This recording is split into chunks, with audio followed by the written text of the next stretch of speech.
Hey, this is Kurt the Boat Doctor.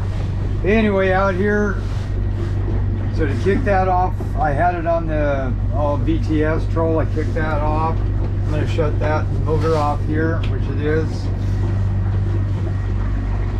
Now, I had to do a quick turn. So now look at that. I'm almost spot on now as far as like on your heading. But I believe this guy's getting a radar arch, a GPS antenna, which you definitely need. And then I have to realign that and calibrate that GPS antenna when it's on. It doesn't have a stereo. You do have a light there.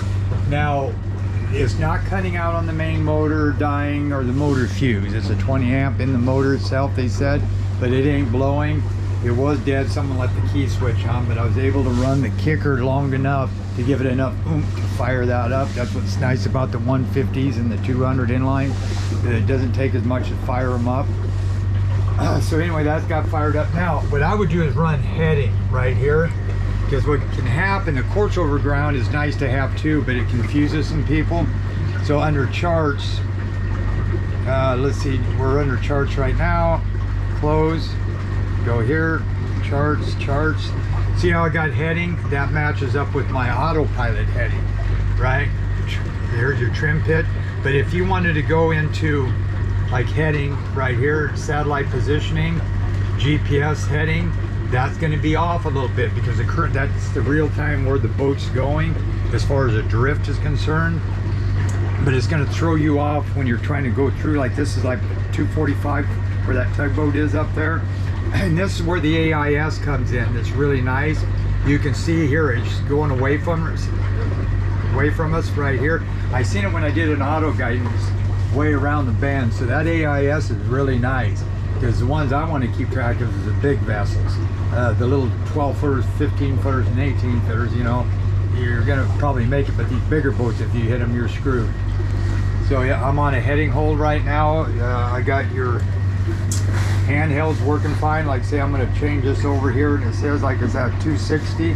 I'm going to go to 256, I believe, 251, and that should line me up right here with this cursor here. This is holding a lot better now because I got into configurations and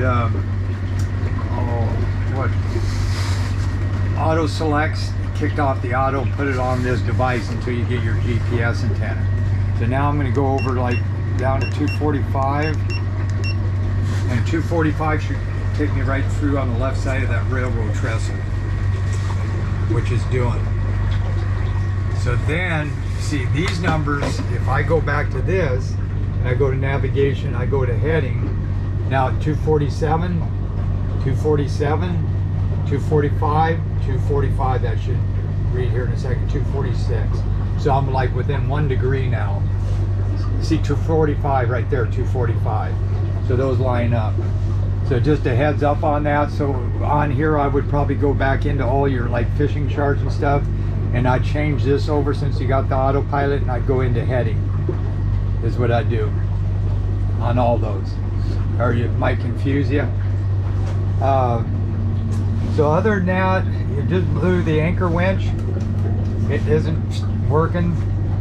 You don't need a fuse in here because you got the relay in back, so that could just be maybe it needs to tighten up the ground or something on that.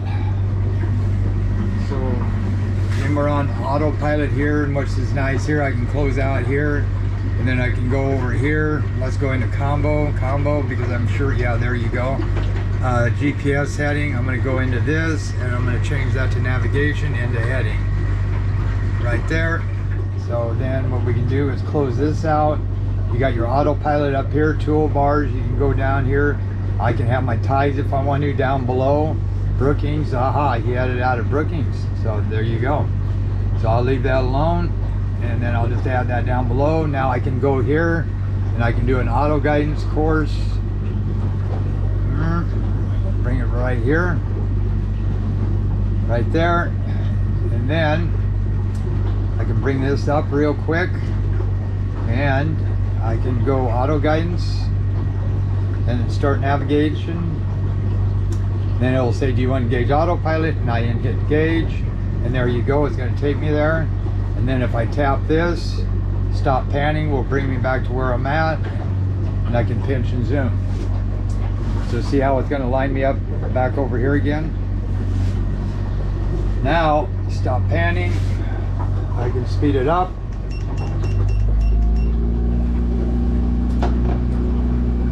And then I can go back. Now it'll take me back, and then that'll give me all my time to destination, destination to waypoint. These numbers right over here, arrival time.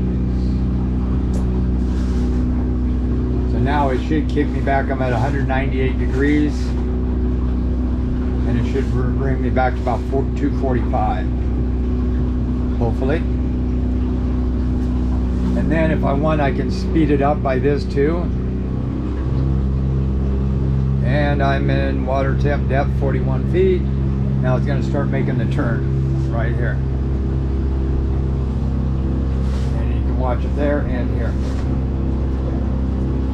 And then radar, on radar, when you get it, I'll have a combo with this, and then your radar. And there we go. You're going to line up your heading line. Boom. You're going to overshoot it for a second, and then it will come back. So be paying 245. 47. Perfect. So that's spot on. Okay. So I'll run it some more, see what it does as far as that fuse blowing, but other than that, it looks like everything's on the go, except for when the radar arch gets here and the GPS antenna. I think, yeah. If I'm mistaken here, let me see where it's going to take me here. So I need to speed up just a tad because of the current. Keep that motor straight as you can get it, and if you need a little help bringing you over sometimes, steer the way, like say, see how this is here, give it a little steer with the main rudder right here, the main motor, and that's going to help keep it on course in this current without having that autopilot overworking. There we go. See how it's slowly pulling us back. All right, boat doctor out.